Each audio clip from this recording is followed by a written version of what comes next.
guys, it's Jill, and today I am filming a video that is extremely controversial. So I asked you guys on Instagram what kind of video you wanted to see next, and like if there were any topics you wanted me to discuss. Looks like I'm gonna be making the controversial TACK video.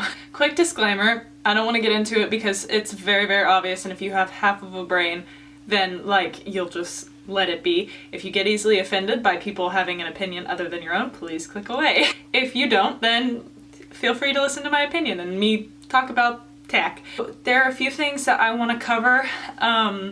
Several suggestions were talking about like my opinion on the general stuff like bits, spurs, and crops that everyone like seems to be so divided on whether they're abusive or they're not. Like, quick little bits like the Micklin bridle, flashes, martingales, and all that sorts of stuff.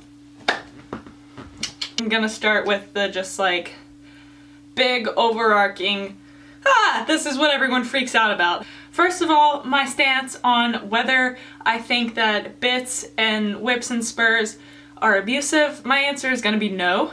I definitely think that if they are in the wrong hands or not used by an educated rider, then obviously they can be, misused. But I think that they are useful training tools, as I've ridden many horses that are a little behind the leg, and relentlessly kicking them is more cruel than just a little poke with a spur.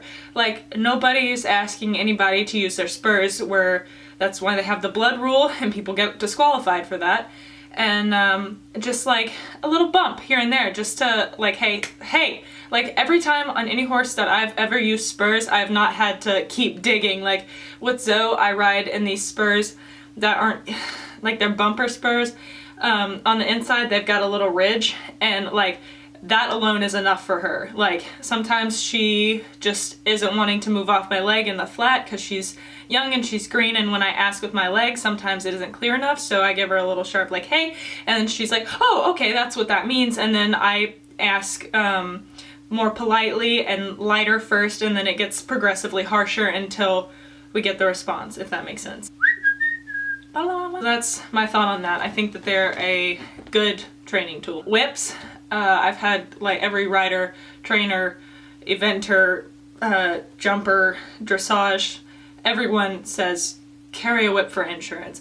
You never know if you might need it or not. I personally am not a huge fan of them, and when I do ride with them, I rarely ever use them unless I have like a dirty stop at water on cross country. Then I'm like, get in, or just a little hay before a fence that maybe I'm a little nervous about or my horse has a problem with. I'm just like, hey, listen up before this fence, otherwise we're both gonna die. Again, I think that they are a training tool that I hardly ever use personally. Then bits. Bits is too general. I'm not a huge fan of gags, but I know a lot of show jumpers that use them, a lot of eventers that use them on horses where you need a sharp hey before the fence, and sometimes a snaffle just does not do it for certain horses.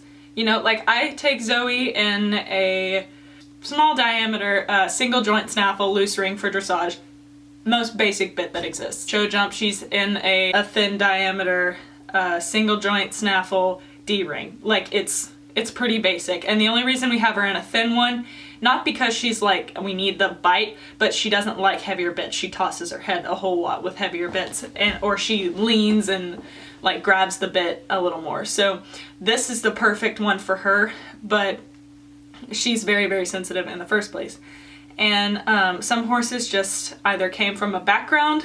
I knew a horse that needed a chain bit, and he was Western. He was 20 years old, his whole life been ridden in a chain bit, would not go in anything else. Not that I necessarily agree with that. I think horses should be started out or work towards having light mouths, but I also understand, because with Bo, I went through 10 different bits. It's very difficult to undo the work of someone else, if that makes sense. Like if they're started out with rude. If they're started out on a little rougher bit, or if they just generally have an overly forward personality, or they're not really sensitive in their mouth to begin with. Every horse is an individual. They all react differently to all of these things, and to make a blanket statement about anything is frankly ignorant. And of course, bits, just like whips and spurs, can be the worst thing in the world in the wrong hands. I've seen plenty of nasty photos of horses with their mouths open and just, you know, like people ripping their faces off on a horse that I know personally that is perfectly sane and can, you know, like, I mean, I just have seen these horses for years. And I'm not talking about people that I see on Instagram with their horses' mouths open in videos and stuff like that. You can't judge off of something like that. You have no idea where that horse came from and things like that. That's ignorant to call someone out for something like that. Like, I'm not even gonna get into that. Obviously, my preference is a lighter bit, but it's not always the case. Ideally, I think that lighter bits are good ideas, and no bit whatsoever would be great. But like, for eventing and dressage, you must have a bit. She's comfortable going in a bit for show jump and cross country, so there is really no reason to take it away and try and change something that's not a problem. And that's just how I feel about bits. I think that it is entirely up to the individual. Some horses really like a single joint, some really like a double joint, some really like weight, some don't, some like different types of metals. It's up to the individual, and you have to listen to your horse.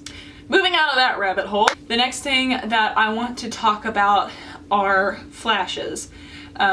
Most of you, if you keep up with my Instagram, my spam account, like Jet Eventing and Jill and Bo, or my Ask FM, you'll know my opinion on flashes. I do not like them. A person of genuine credential told me that there was a time before when flashes weren't allowed in dressage. And I can do my own research on this to see if it's true. I could be absolutely 110% wrong, but I don't think I am. Then people started training with flashes because obviously if you're not maintaining a steady contact, or you're being too harsh with your hands, or some cues are just gonna make the horse open the mouth, you know? And that reads as discomfort and not relaxation into the bridle. And yeah, so people started training with flashes to keep the horse's mouth shut, and then eventually some people couldn't ride without the flash. Over time, it became legal in dressage. My opinion on that is if, like, and I don't ride with flashes. I rode with one on Bo once, and he tossed his headlots, and I said, nope, never again. And I watched videos back. When I'm really heavy on the bit, his mouth is open. And to me, that says I have to improve my hands so that my horse doesn't open his mouth and knock me points in dressage.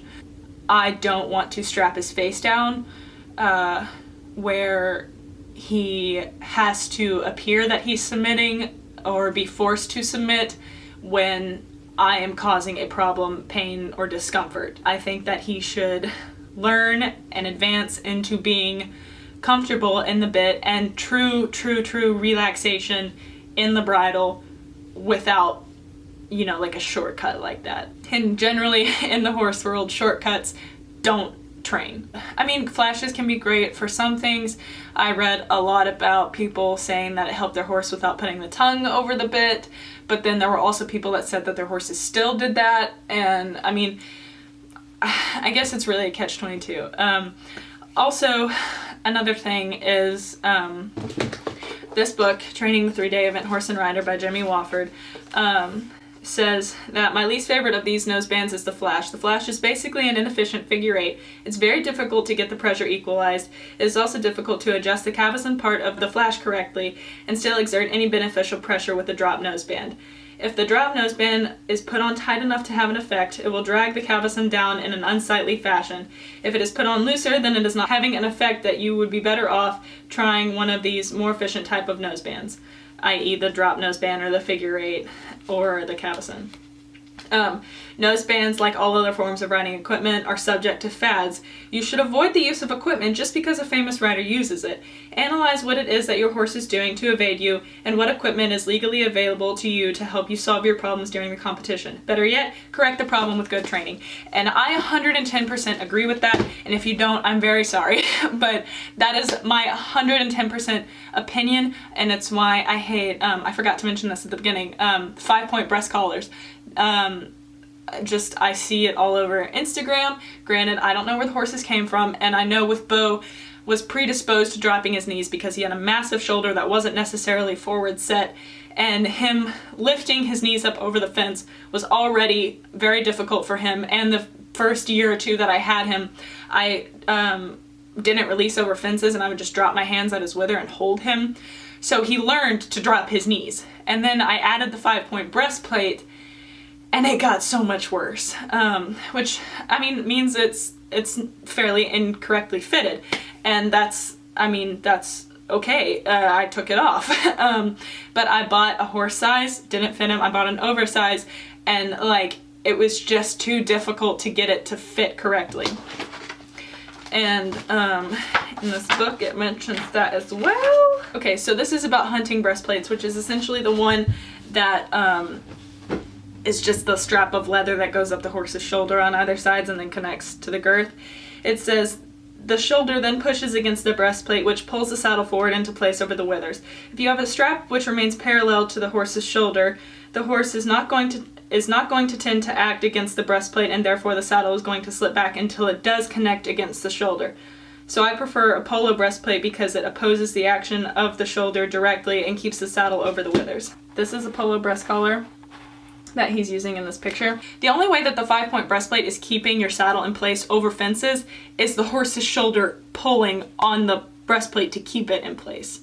And that, I just don't appreciate those. On Zoe, I use a Y breastplate, and the shoulders are elastic, so like it stretches with her shoulder, so it's pushing against her shoulder, but when she lifts up over the fence, it can stretch, so it keeps the saddle in the place, but also lets her use her shoulder. Whereas the 5-point, the elastic, I've used None Finer and Ovation, and the elastic is very tight, and then the leather piece is connecting, does not stretch, and it's not a very good thing going on. And so that's my opinion on that. I'm sorry if you use them. I don't mean to offend anyone. It is not personal. It is my opinion on equipment. So that's a whole lot, and I feel like I kind of dropped the mic with that. I think I covered everything that I meant to, and I realized that all of these subjects are extremely controversial, which also means there are many different opinions for many different reasons. The reason there are so many opinions is because there's so many different types of horses. There's so many different opinions.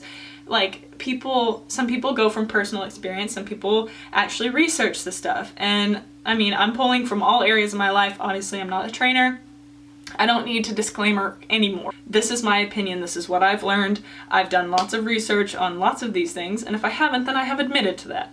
So, leaving you guys with this. I hope you enjoyed this video. I'm so sorry for it being a rather serious video, but I think it's some things that need to be addressed, and maybe some people learn something from this.